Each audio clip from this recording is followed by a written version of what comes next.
Thank you. I now invite Ontario English Catholic Teachers Association Vice President Renee Jansen Indeval to introduce to you our keynote speaker for this evening.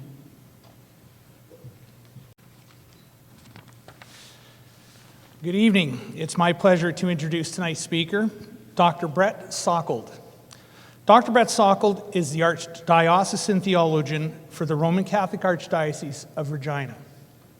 He also serves at Canadian Conference of Bishops as a member of the Roman Catholic Evangelical Dialogue in Canada. Brett is the author of many books, including Can Catholics and Evangelicals Agree About Purgatory and the Last Judgment? How Far Can We Go? A Catholic Guide to Sex and Dating. And Transubstantiation, Theology, History, and Christian Unity. His newest book, Educating for Eternity, A Teacher's Companion for Making Every Class Catholic, is set for publication this year, 2023. Brett is also a weekly podcast called Thinking Faith. Dr. Brett Salkeld is a sought-after speaker on many topics related to the Catholic faith, and it is indeed my pleasure to welcome him to speak to us and to When Faith Meets Pedagogy 2022. Welcome.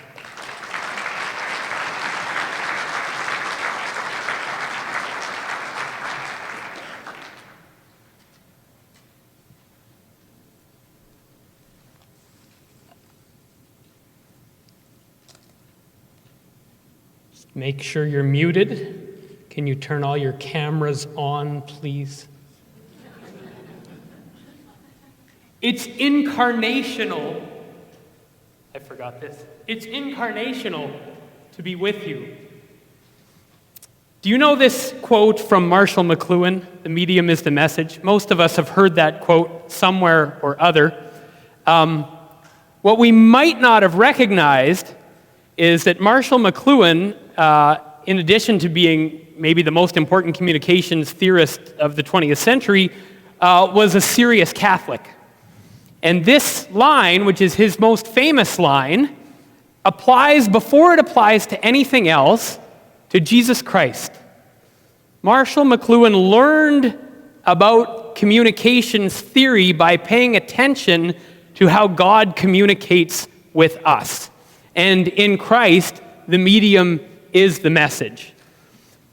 It's so great to be together in person. God didn't send us a Zoom invite. Now, I'm grateful for Zoom. Our technology is wonderful in many ways. I got to present to some of the people even in this room by Zoom over the course of the last 2 or 3 years, and I was grateful to be able to do it. But I'm also really grateful to be here, to meet people, to become reacquainted with old friends, to receive such a generous welcome. Our technologies can do great things, but we also need to be aware of their unintended consequences. And sometimes what is communicated by the technology is not what we intend. The medium is truly the message, and if we needed a reminder of this, or if we doubted the truth of this, COVID taught us every day about the limitations and the unintended side effects of our technology. Just one example. So much of our technology today, which has so many good uses, is disembodying and depersonalizing.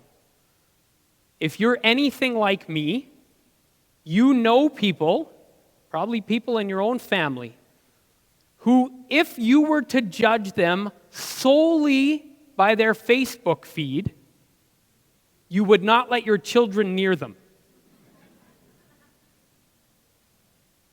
Now, we know that there's something that must be a lie going on here, because we know those people in real life and we do let our children near them.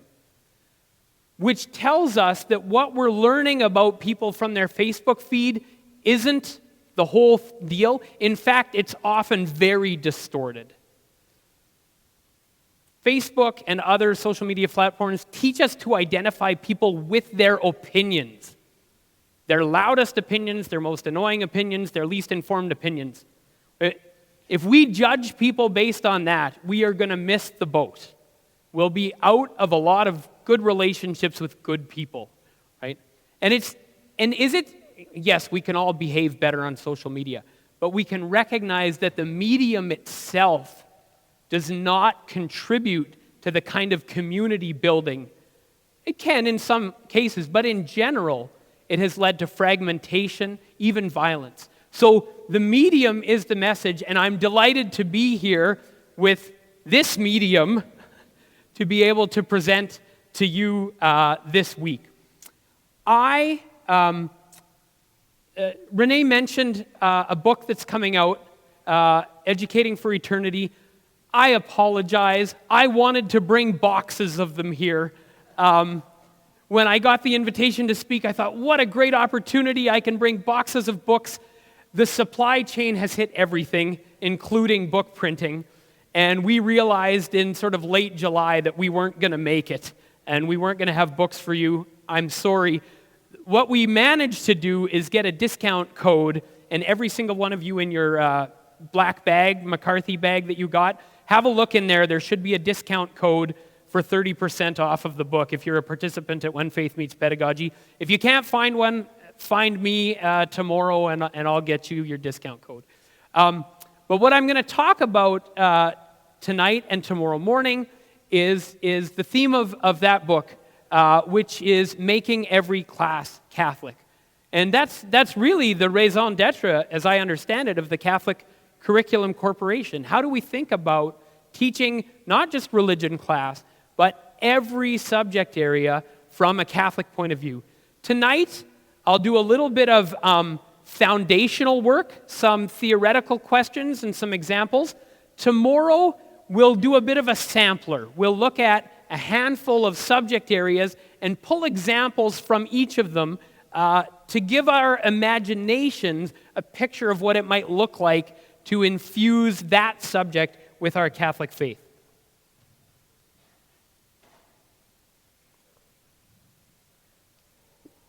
I started working on this topic because I was going to teach a course for Campion College in Regina, and their Catholic Studies program wasn't generating a lot of registrations. So I said, well, what course could we offer that might get more students registered?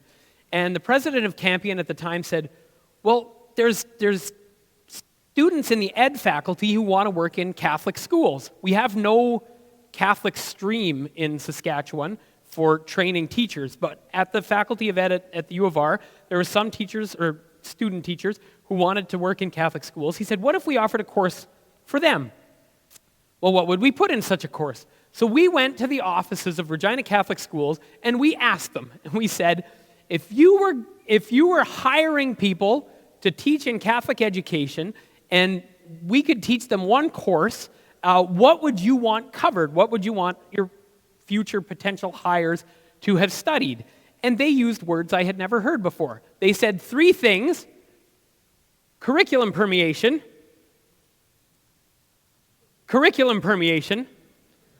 and you can probably guess the third one,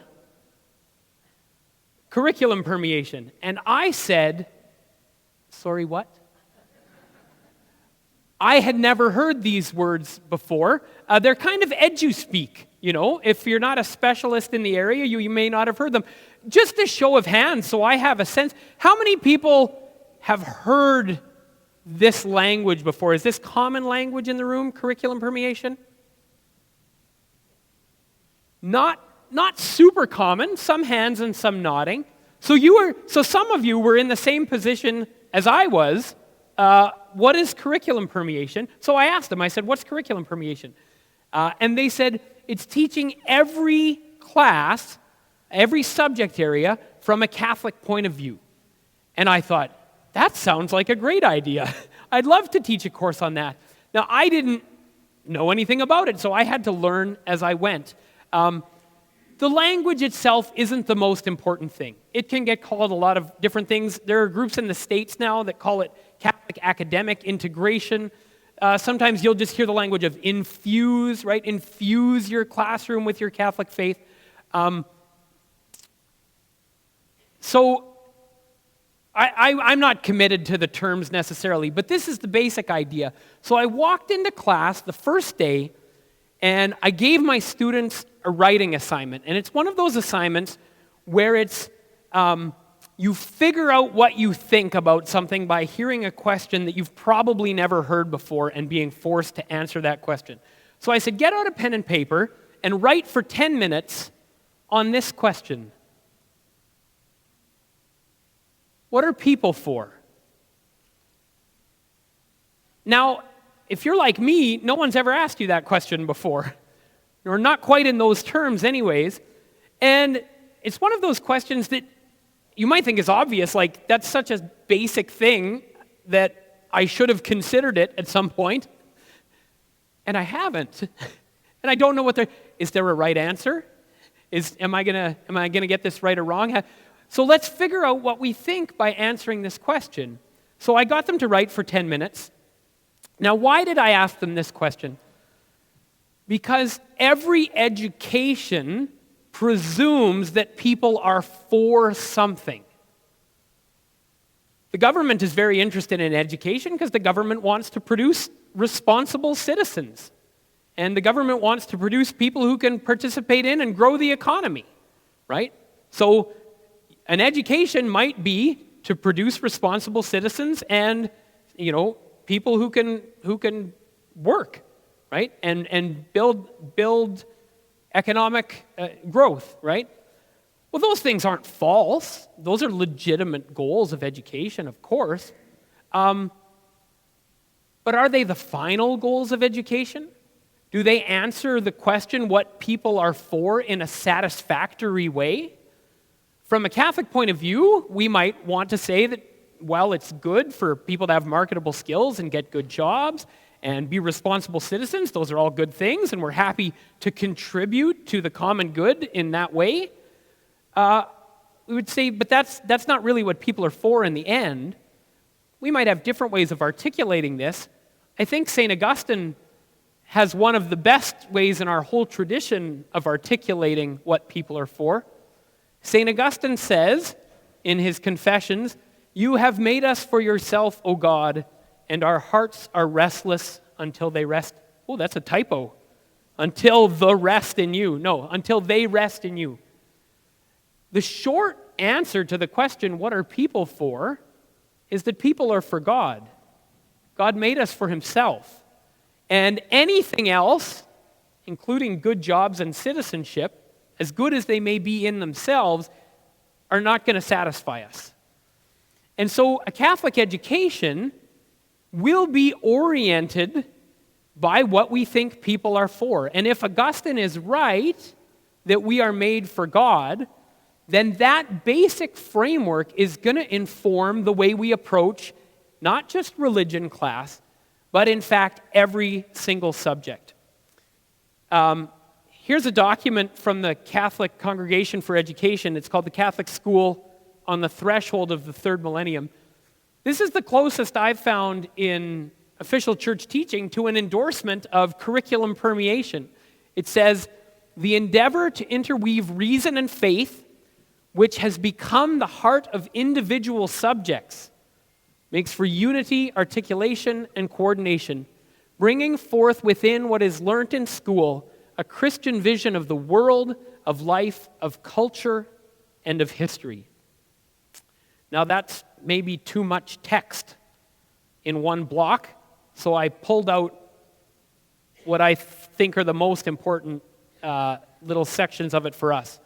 The endeavor to interweave reason and faith has become the heart of individual subjects. What I want to convince you of, if you need convincing, but if you don't need convincing, what I want to encourage you in tonight and tomorrow is what it looks like to do this. So we'll look at a handful of subjects. Like I said, tomorrow morning we'll do a sampler. But tonight I want to start with this one. Even math, like really math. You're going to teach math as a Catholic. I start with math because generally speaking, people say, "Oh, you're writing a book. Tell me what your book is about." And I say what it's about, and they say, "Yeah, but not math, right? Like you can't. Like math is what is math? Math is neutral. You can't mess around with it. It is what it is. I don't care if you're Catholic or not, right? Here's a basic premise at the foundation of all curriculum permeation. There's no neutral. Now, 2 plus 2 is going to be 4 in every classroom. But what does it mean that we study this? What is the value of it? What is the purpose behind it? If you want to know what you think about what people are for, watch how you answer this question. If a student comes up to you and says, "Why should I study math?" the answer you give to the question, "Why should I study math?" is actually coded language of your answer to the first question, "What are people for?" Whatever you say about why people study math, or anything else for that matter, tells you what you think people are for. So why should I study math? Well, there's a few answers people might throw out there, some more satisfactory than others. You've probably heard this one, right? You should study math so you can graduate. It's not wrong. Is it satisfactory? Is it enough? Is it going to make anyone enjoy a math class? Here's another one. There's some marketable skills in math. You know, people who are good at math are useful people, right? They can balance the books. They can tell you if a bridge is going to collapse or not. These are good things. We want people who have these skills, and then they can support their families and contribute to their community. So marketable skills are good, right? And following from that, being productive citizens. So you might give those answers. That's why you should study math, right? And those answers aren't wrong, but they're not sufficient, at least not from a Catholic point of view. And they embody a point of view. They're not neutral answers. They presuppose a set of values about what people are for and what we're doing with our time at school, right? So what if we looked at some other potential answers to this question? Oh, I'm sorry, that's smaller than I had hoped it would be, but I'll read it out to you. What if the reason I study math is because I am created to know and love God and God's works, and math is a unique and powerful way to explore the beauty and order of creation? Do you know any other creatures that do math? Like, does your dog do math? We're weird. We're the only creatures we know that will look at a tree or a building or a flock of sheep and say, I'm going to abstract from this physical reality some way of describing it that will then have application far beyond it and will allow me to do really amazing things with matter and ideas, right? I mean, the whole stock market is basically something we made up. That's amazing, right? That humans can look at things like businesses where people make mittens and be like, let's make a stock market. That's an amazing thing, right? So we're weird because we do this kind of stuff with numbers that's not obvious that anyone would do, right? If you want to reinforce that in your classroom, by the way, any of the quotes I put up here can be posters in a classroom. I don't know if anyone here is responsible for making classroom posters. This is a poster you can put in your math classroom, right? You have arranged all things by measure and number and weight. So there's one answer. How about this one? I am a creature endowed by God with will and intellect, tasked with stewardship of creation, which includes developing the remarkable potential God has built into creation. If you're building an offshore wind farm or a hydroelectric dam, that's what you're doing. You're harnessing potential that God has built into creation. And math is an incredible tool for being able to do that, right? Here's another one. Humans are built for truth. And studying math, right? So maybe you're not going to be an engineer or an accountant, or maybe you're a theologian who hardly ever has to use math, right? Math is still good for you to study. because humans are built for truth, and studying math is a great way to learn to pursue and love truth. Math is a direct encounter with truth in a way that's kind of unique in that it doesn't rely on certain kind of intermediaries that we need in other things, where there's self-evident truth right in front of you. And the encounter with that is actually exhilarating. How many people, I had a great Euclidean, I did a math minor when I was doing my ed degree, and I had a great Euclidean geometry class. And when you could get a proof to work just right, it was elegant and beautiful, right? And it taught us that truth is pursuable and findable and that we're built for that, right? Which leads to this last one. Why should we study math? Joy. Humans are made for joy, and not only are we weird in the sense that we'll look at a tree or a building or a flock of sheep and abstract some, spiritual realities from it, right? The number 3 is not something you can ever put in your pocket. A 3 is a spiritual reality. It's something non-physical that is making meaning about the world, right? Not only are we weird because we abstract from things, we enjoy it. We do puzzles, right? What kind of creatures spend hours and hours on Sudoku? That's a weird thing to do, except that we love making sense of the world. And God made us that way.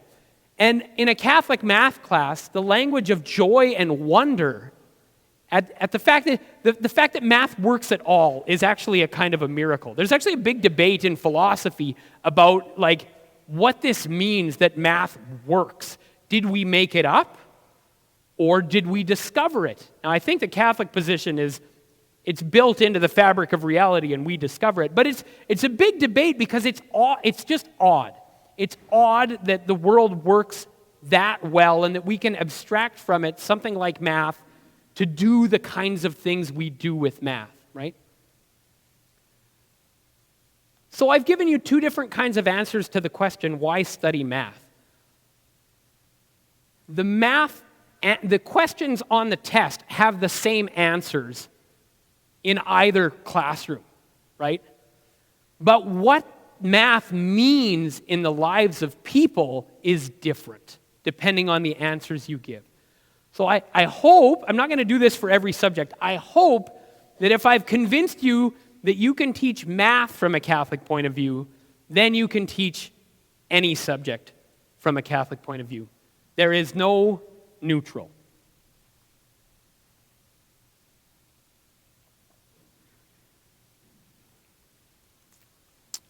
Has anyone seen this quote before?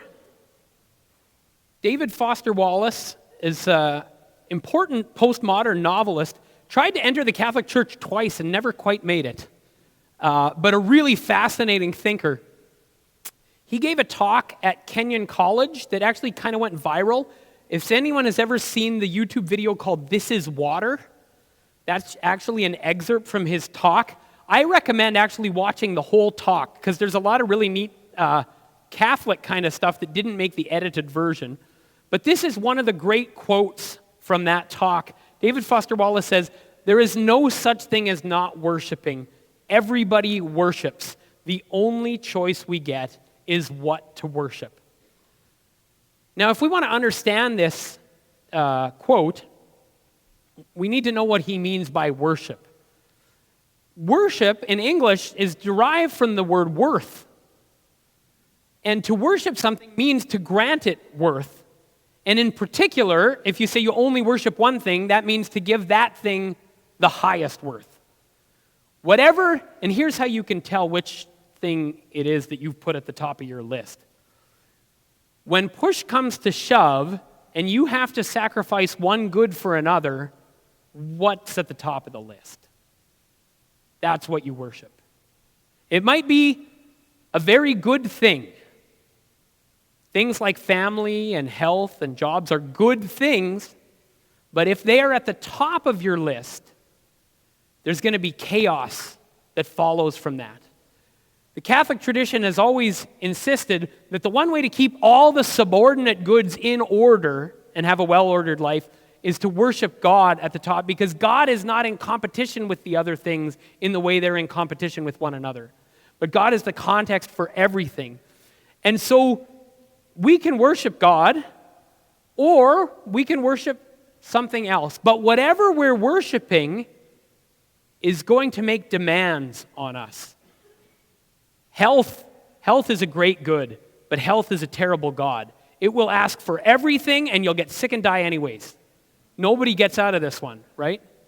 And worshiping health is going to lead to dissatisfaction and misery in your life, right? Whatever you're worshiping is going to be, whether you've acknowledged it or not, the thing that's driving how you're teaching your subject in your class. Whatever your highest good is going to set out how you order everything else: math, literature, social studies, whatever.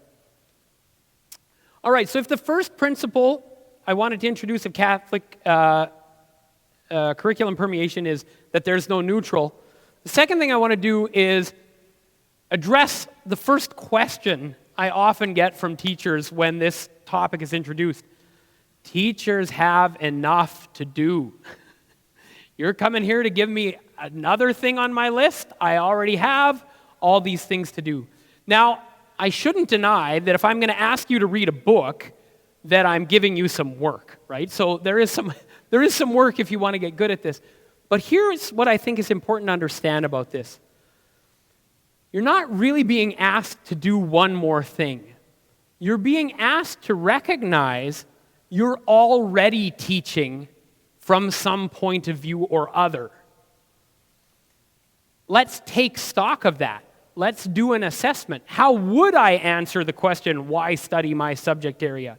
And am I satisfied with that answer? Does that comport with my Catholic faith? Does that have my priorities in order? Because you're going to be teaching from some point of view or other. And so what the church is asking of us when it says, make the integration of faith and reason the heart of every subject, is not to do one more thing on top of all the things we're doing, but to do everything from living out from our Catholic worldview. And so our responsibility is to double check our worldview and say, is this what I really believe and what I want to communicate? And so the question, around why should I study this subject area is one sort of diagnostic tool you might use for doing that, right? But the tricky thing is, we're generally blind to our own presuppositions. In the same talk at Kenyon College, David Foster Wallace told this story. He said,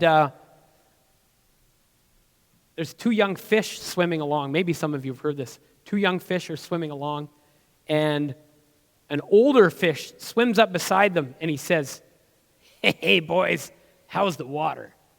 And he chuckles and he swims off, And the two young fish, they wait until they think he's out of earshot, and one young fish turns to the other young fish and he says, "What the heck is water?" Right? We don't always recognize the situation we're in, the context we're in. We don't always know where our worldview is being formed and what presuppositions we're bringing with us. And so thank goodness in Ontario you have some dedicated streams in your post-secondary institutions to train Catholic teachers. I wish we had that in Saskatchewan. Hopefully those are places where you can do that work. But all of us, not just as teachers, but as responsible Catholics, need to think about where our worldview is coming from. And then, particularly as teachers, ask the next question, how does it impact the subjects that I'm responsible for teaching? So hopefully, some of the examples I give today will help us do, today and tomorrow, will help us to do that work. A third point, one concern I get when I talk about this, people say, is this indoctrination? Now, if you presume that math is neutral, and then you put a Catholic lens on it, well, what are you doing to math? You're actually corrupting it, right? If math is this pure thing that is not taught from any lens, and you're telling me to put a lens on it, then you're kind of messing with the disciplines, right? You're not letting them be themselves. And curriculum permeation does not mean that. The methods and means appropriate to every subject area remain integral to the study of that. No one is asking you to like trump appropriately mathematical or scientific or literary claims with theological claims. That's not what we're talking about. But it's rather a question of recognizing that we're always making those claims from some point of view or other, so let's be intentional about it. But is this indoctrination? Well, one way to answer that is, if you do it poorly, you could do it poorly, right? Here's the thing about indoctrination. As a way for communicating the gift of faith, it's miserable. Because faith is something that has to be gained in coordination with and engagement with a person's freedom. This is how God works with us. God does not coerce, but God engages us in our freedom. And if we use a different method to try pass on the faith, if we employ something like indoctrination, what we pass on is just barely the faith in the first place, and the resulting faith from that is often very fragile. It cannot survive an encounter with the world. And so the students on the receiving end of that are put in a terrible bind because they'll feel manipulated and coerced, but they'll also feel guilty if they abandon what they've been taught. And so they're in this terrible position of, do I act against this coercion, which feels unnatural and wrong, or do I stay with my faith? We never want to put kids in a position where they feel like they have to make a choice like that. But that's what indoctrination does, right? We want to engage people in their freedom. So we're not asking for indoctrination. But here's the thing about indoctrination. It generally presumes neutrality. Anyone who's doing any indoctrinating doesn't grant that there are other points of view out there that might disagree or challenge or critique, but simply says this is the way things are, full stop, no engagement. And so things are shut down with a false claim to neutrality. That's not the way we teach Catholicism in our Catholic schools. We don't pretend to a false neutrality. We boldly make our claim. Here we are Catholic. If you agree with us on everything, welcome. If you don't, welcome. Right? And we can engage with people who disagree from a stance that doesn't have to pretend to neutrality, but that is willing to make substantive truth claims, allow other people of goodwill to make substantive truth claims, and engage with those claims openly and in goodwill. And when you do that, you actually get closer to the truth. You can learn from people who are wrong. I'm not saying everybody's wrong, but I'm saying even if they are wrong, people are never really trying to be wrong, right? They're trying to know something true. And so even if they've gone off the rails at some point or another, any search for truth that's done honestly is valuable, and you can learn by some engagement. Let me share a story with you. I work in an Archdiocesan office, and we get some interesting correspondence, you can imagine. And there was an evangelist from our province who, during COVID, wasn't able to travel and give talks and retreats the way he normally would, so he was building up his YouTube presence. And his YouTube channel was getting some traction and lots of hits. And he released a video about the time of the Amazon Synod. You might remember some of the discussion in Catholic media around the time of the Amazon Synod. And this fellow released a video, and we started getting letters and emails about this video.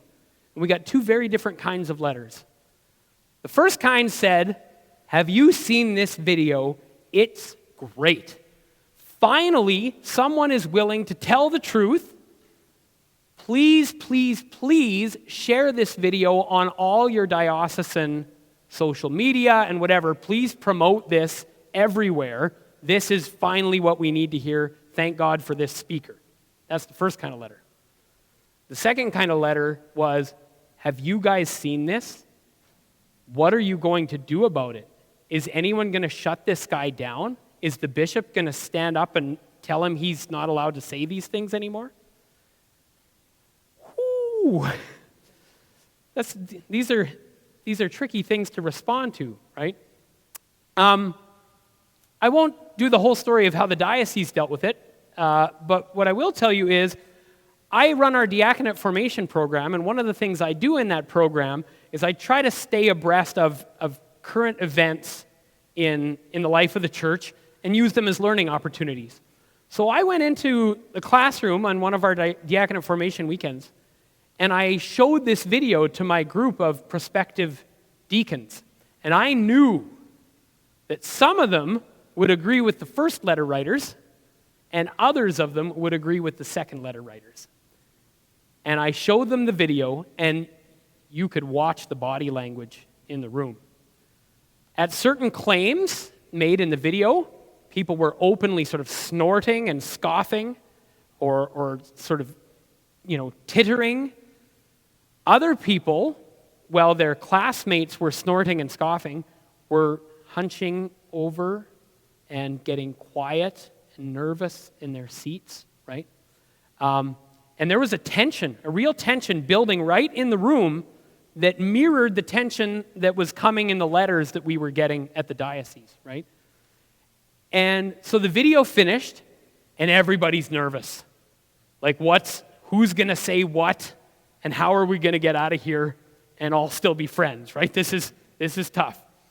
I did not ask them, was this a good video? That was not my lead question. Okay, I'm going to come back to that in a second. I did it out of order. This is the question I asked them. What is the true thing that the person in this video is trying to say? What's the true thing that this person... Not, did he say it well or poorly? Anything like that. Is there something true he was trying to say? Well, this led to a really interesting encounter because the group of people in the room who were really nervous about engaging with their colleagues about this video just got a question that they could actually answer together without any disagreement. They were able to articulate, whether they liked the video or not, they were able to come to an agreement as a group about what the true thing was that this person was trying to say. And furthermore, they were able to agree as a group that they agreed with him about the true thing he was trying to say, and that they could honor that. And once that foundation was laid, I could ask them, so, this true thing he was trying to say, in the way he went about trying to say it, where were the successes and where were the failures? And then they could find, okay, when he said this thing, that got us close, that helped us understand, that made sense. When he said this other thing, that carried the risk of misunderstanding or alienation or confusion. The people who liked the video were able to hear the criticisms because the true thing that mattered to them had been openly acknowledged in the room. And so they didn't have to defend it anymore. They were free. So that when the critique came, they could say, oh, I can see why people might not want him to talk like that. I can see why that might lead to hurt feelings or confusion or whatever it is. And the people who wanted to condemn the video could make their critique in a way that their colleagues could hear the critique, and so it could be validated for them. But they could still acknowledge that this fellow, who, I'm going to tell you my opinion, made a bad video, he was trying to say something true. He was trying to say something true, right? I'll go back to the previous slide. Listening is not always affirming or agreeing. Listening is very, very important. But some people get nervous about listening because they say, well, if you just listen to anybody, then you'll hear all kinds of wrong things. Right? Well, you might. But that doesn't matter, actually. Because listening is not about affirming or agreeing, right? It might include that, it might not. That's not what's important. It's building capacity and trust for honest and critical engagement, where agreement and disagreement can both be done honestly without compromising relationships of mutual respect and charity. Right? In our Catholic classrooms, people don't have to get the right Catholic answer on everything to get a decent mark. But if you're going to disagree like this, right? Show that you can engage. You can't force people to believe things they don't believe. And try doing it to yourself. Just take a second. Try believe something you don't believe. You can't do it, right? It's actually impossible. But we can learn to engage in a way that allows for healthy engagement. Disagreement can be profoundly productive when it's done well, right? And that's part of encounter too.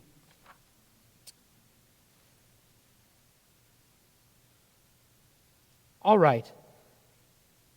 Now here's the thing. After I did this exercise, I gave my assessment of the video.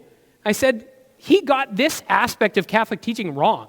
He misunderstood Catholic teaching on enculturation. He just completely missed it.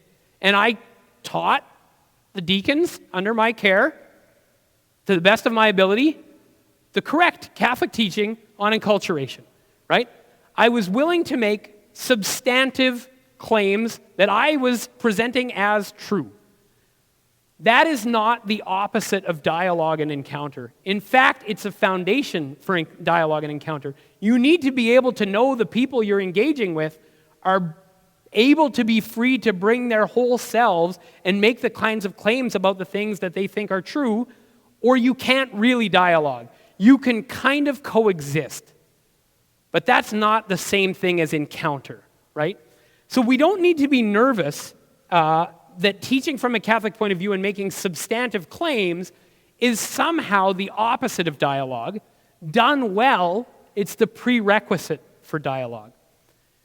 Here's something you might have, I'm sure, as Catholic teachers, you've seen this and you know how to finish it.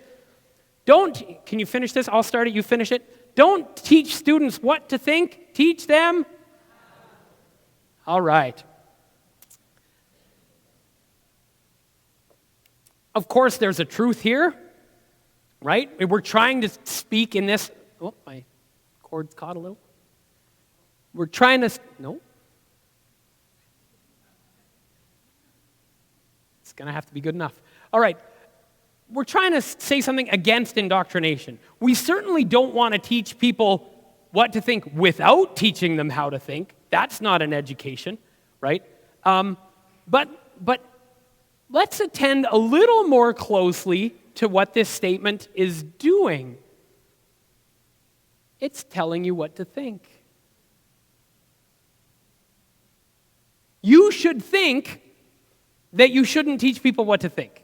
That's what you should think, right? It's a performative contradiction. Now, it's getting at something true, and we want to acknowledge the true thing it's trying to say, but maybe we can be a little bit wary if it's trying to get us to dial back on making substantive claims about reality while making a substantive claim about reality. Here's what it's doing. It's pretending to be neutral. But any attempt at that is always a pretense. Whoever pretends to be neutral gains the high ground. They get to tell other people, that's nice for you. Isn't that nice that you Catholics, you do this thing at your school and you believe this and you have this thing on your wall? Keep it out of the public square, kindly, if you would, where we're neutral, right? terrible for encounter. If one group pretends to be neutral and the other, think about multiculturalism, right? New Canadians. We are neutral, us old Canadians. You new Canadians have, I don't know what, ethnicity, culture, something. We're neutral. And so the neutral party is always in a position of power over the party that can be described as something else, right? Instead of acknowledging we all come from somewhere. I heard an Anglican bishop once, he was asked about, he was a First Nations bishop, and he was asked, aren't you concerned, bishop, in your worship services if you include, First Nations imagery or instrumentation or different things like that? Aren't you nervous that the gospel might get sort of occluded behind the culture? And he said, oh, yes, I'm always nervous that the gospel is being occluded by the culture. Have you been to Walmart? Right? Because the person interviewing him assumed that First Nations people have a culture that might get in the way of the gospel, but never thought for a second that the dominant culture might be doing the same thing, maybe worse, right? So don't be cowed into not making substantive claims by someone who's pretending to be neutral, but who in fact is not and cannot be neutral. All right. Last big theme for tonight, and this will get us back into a couple of subject area examples.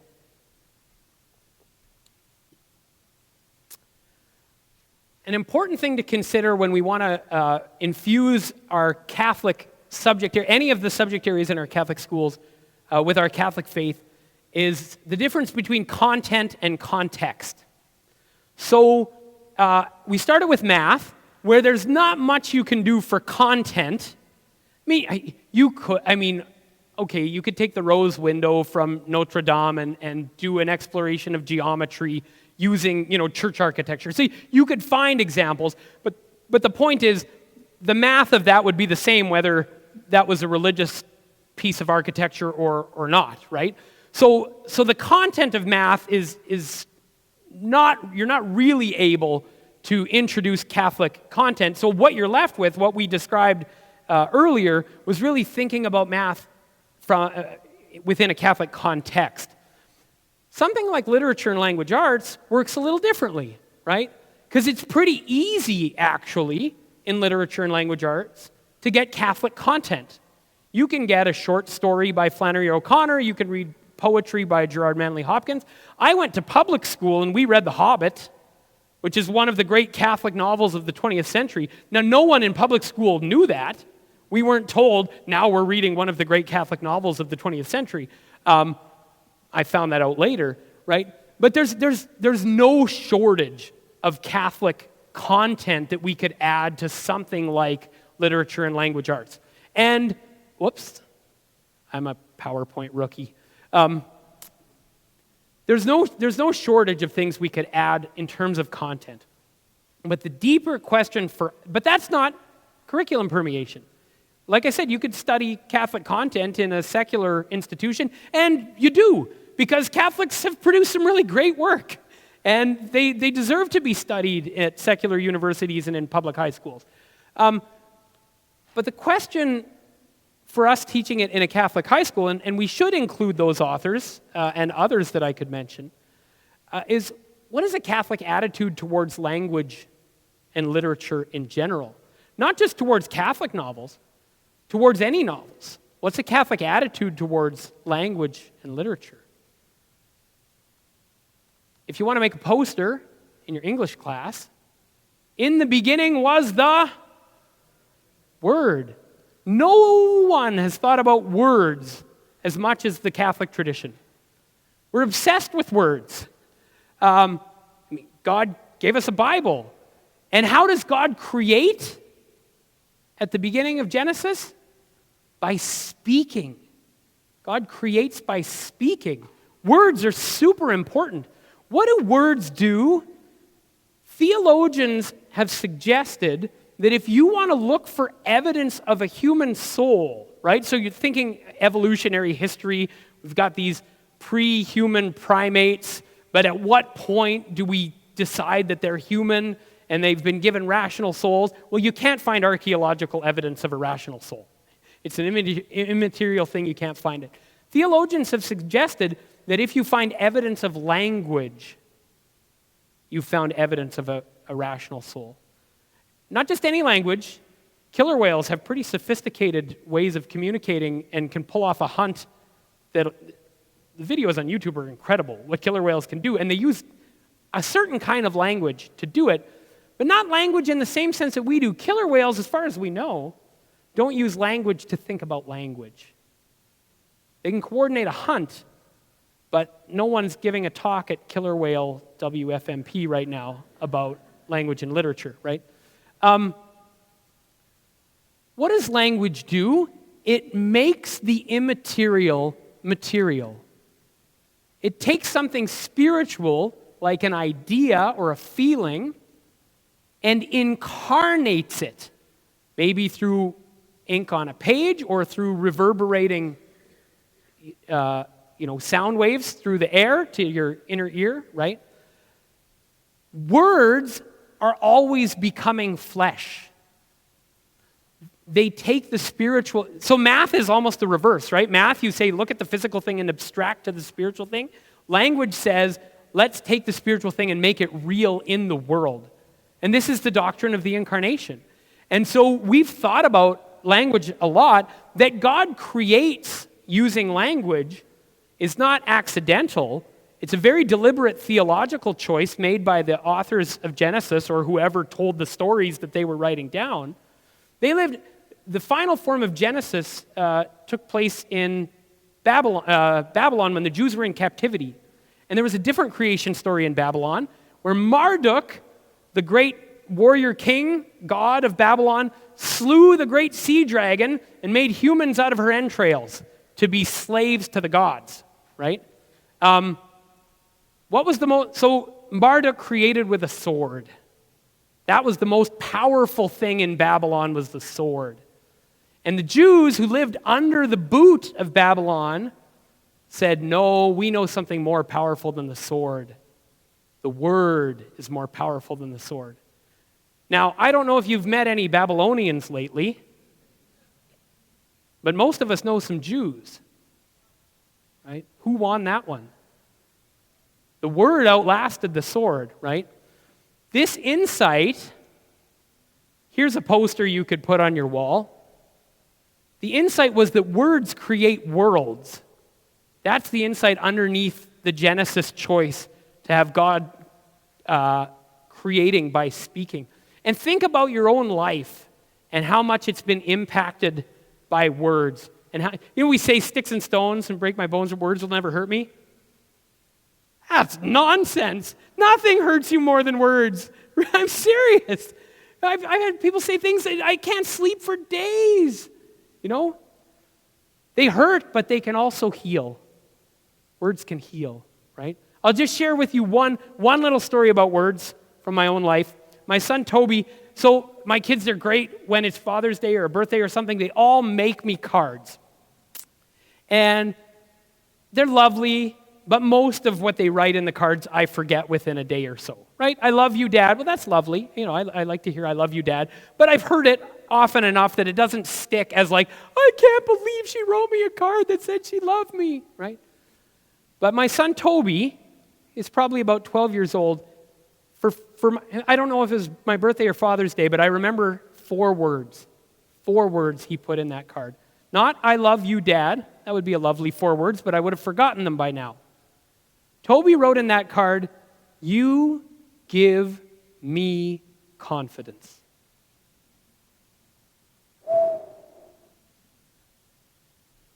And probably I mostly did it with words. Right? Incredibly powerful. I got to move things along here. One other quick example with literature and then a couple with history. Has anyone ever seen this quote from Friedrich Nietzsche? Nietzsche is maybe, arguably, the greatest atheist philosopher of them all. And he saw some things pretty clearly about Christianity. He drew the wrong conclusions, but his diagnosis was really interesting, and I think Christians can learn from Nietzsche on a lot of things. And Nietzsche said this. Now, a bold high school English teacher might put this in the classroom. We are not rid of God, we still believe in grammar. Now, why does this great atheist philosopher who wishes we didn't have God around, wants to hasten this process and get God out of the room here, lament that we still believe in grammar? Grammar is an external kind of imposition. You're not allowed to write things and say things without it. And so, in Nietzsche's world, you're not free. You're not free because you're bound by the rules of grammar. And for Nietzsche, God is the same problem. Humans are not free because God keeps us sort of locked down. But what we need to do is assert ourselves and become gods ourselves with no limit outside of us. And the strong will take all, right? The Übermensch. God is a restriction from Nietzsche's point of view. Now, we might want to turn this on its head and say, grammar is a restriction, but what kind of a restriction is it? Not every restriction takes away your freedom. Some restrictions actually give you freedom. Try saying a sentence without grammar and see how free you feel. Try sitting down at a piano and improvising if you don't know any scales. Are you free to hit whatever key you want whenever you want to? Sure. But what does it sound like? And what's your interior experience of that? Nothing's happening. I can't make this thing work. Practice your scales for a few years. Put in the time, learn the structure, and now you can play some jazz, right? Grammar is the same. Master grammar, and you can say almost anything. Your command of language makes you free, not imprisoned. And that's a Catholic attitude towards God, too. God is not the external thing that keeps us down, but God is provides at least the interior structure to lift us up, right?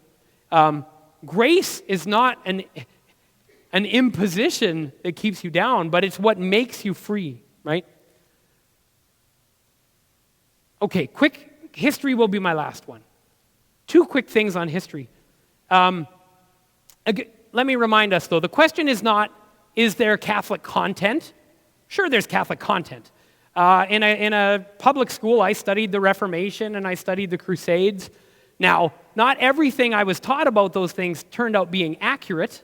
There is sometimes things sneak into our curricula that don't always portray the church don't portray us in the best light when we actually screw up. But don't make up other things. Like, we screwed up enough, you don't need to make up more, right? So we can add some content. Here's some content I would love for us to add in our history curricula. When we study the Industrial Revolution in a Catholic school, can we study how Catholic social teaching was born out of the dynamic of the labor question in Europe at the time of the Industrial Revolution? I would love if we could add that Catholic content to our history class. But in terms of context, the question isn't, can we add more content, but what is a Catholic attitude towards history? We know how this ends. History is written by the victors. Now, there's a truth to this, of course, but there's also something about it that troubles us. We don't like the idea that history is written by the victors. We think that must distort what we're being told somehow, and we'd be right. But where did we learn that to truly understand history, you need to listen to the victims? What's the Bible? A story. The Old Testament is a story of a nobody people formed from a group of escaped slaves who were punted around from this empire to that empire, who had their capital city razed to the ground, who lost their temple. The New Testament opens in the Gospel of Luke in this year of the reign of this guy, right? Which means when these people were under the boot of this empire, that's what it means, right? All the main characters, all the authors in the New Testament, virtually all of them, John being an exception, and we don't know who wrote Hebrews, so who knows about that, got killed. The authors got themselves killed. The main character in the Gospels, he got himself killed, right? The Bible is a story of the losers against the powers of this world, and it's what teaches us that we should be suspicious when the narrative is controlled by the victors. Here's a great example. I love this example. You know the story of Romulus and Remus? The founding of the city of Rome? Romulus kills his brother, and he becomes the founder of the city, and they name it after him. Does that sound like any other story you know? Do you know a story of two brothers where one of them kills the other one, then goes off and founds cities? Cain and Abel is the same story as Romulus and Remus. But what does the Bible say? Hail to Cain, great founder of cities, father of the people. No, the blood of Abel cries out from the ground. It's the same story told from the other side, right? And the Gospels are the same. It's the story of the losers, told from the perspective of the losers, right? That ends with good news. God is on the side of the losers, in fact, right? But this idea that we're suspicious of this idea at all is because of the Christian roots of the idea of history. The last thing on history is, you know the story of Oedipus? So Oedipus, poor fellow, was told he would kill his father and marry his mother. And you know how these stories go. Oedipus does everything he can to avoid killing his father and marrying his mother, runs off to a faraway land, has these adventures, whatever, ends up doing what? Killing his father and marrying his mother, right? Cultures tell stories like this for good reason. We can understand human life is hard. And sometimes, despite your best efforts, it doesn't go the way you want, and it feels like there are powers outside of you that are going to have their way with you no matter what you do. And so we can resign ourselves to fate. And in Greek mythology, even the gods are subject to fate. And there's nothing they can do to change, which means that their freedom is either an illusion or meaningless. It can't actually achieve anything. But the biblical God is not subject to fate. The biblical God can enter history and change it. And he can also grant us the freedom to participate in his changing of the world. Which means that for Christians, history is the opposite of fate. And what it means for us here, and what it means for your students, and what you can communicate in a history class in a Catholic school, is that the Catholic vision of history means that your freedom actually matters. What you do makes a difference because history is open-ended. Your participation in it still can make a difference for you and for your communities and for who knows. On the judgment day, we will see the impact of our lives, for good or for ill, spread out through history. But we will have participated in a way that's real. And that idea comes from the Bible and from the God's freedom to intervene and create something genuinely new. Tomorrow morning, we're going to recap this because we're going to have a bigger crowd than was here tonight. So we'll recap this in 10 minutes or so. And then we're going to do some sampling from social studies, from health, from science, and from art. And be prepared, there's going to be a sing-along. So I need you all to get over it's a very short sing-along. I just want you to be ready. When I sing the line, you're going to sing it back to me. Don't worry, you'll know the words. So God bless. It's been wonderful to be here. I'll see you all tomorrow morning.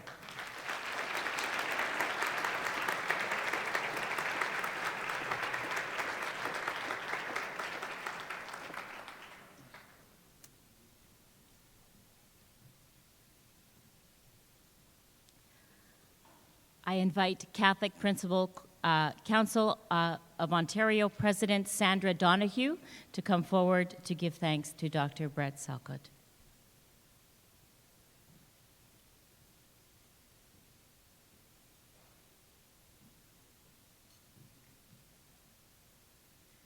Well, thank you so much. What a great evening and a great start to When Faith Meets Pedagogy. Tonight, we are reminded of the power of being in person and how absolutely amazing it is to be able to be in a room full of people who are committed to Catholic leadership and Catholic education. And I think, your book, Educating for Eternity, really speaks to this room because you can see in front of you here are a bunch of lifelong learners. And we've also been so blessed to be able to hear so many connections to what we do each and every day in our Catholic schools throughout the province. You reminded us tonight how our faith permeates our curriculum. You cannot pull out our faith-based thinking and our approach from any of our subjects, even math. And we do know as well that when you are here, you are feeling the energy of the presenter. And tonight you presented so well, Brett. Thank you so much for giving us and sharing your passion for what you do and your energy. We felt it. I also want to thank you as well for showing and sharing your real self and not just that Facebook feed, because we do get into that. We know that in our world we're used to seeing just the highlight reel, just the positive things and the things that people seem to think that matter the very most. But it is a reminder that the beauty comes from the little subtleties with humanity that aren't perfect, but that, we can look at things from new perspectives and that we can take things and really deepen our understanding all the time. And there is a magic and a beauty of being together. And in that, we are able to be present for one another, and we are able to encounter, listen, and discern. And that's what we were able to do this evening as we heard your words. You also reminded us that words are more powerful than the sword, and we know that what our words do is that they create worlds. And tonight, again, your words moved us, they inspired us, and they reminded us about how what we say matters, and it impacts and influences others. You gave us so much to think about and to reflect on, but most importantly, you gave us the confidence to continue to be active participants in curriculum permeation. So thank you once again. Thank you so much for starting us on our learning journey and truly embodying the whole idea of faith meeting pedagogy. Thank you so much.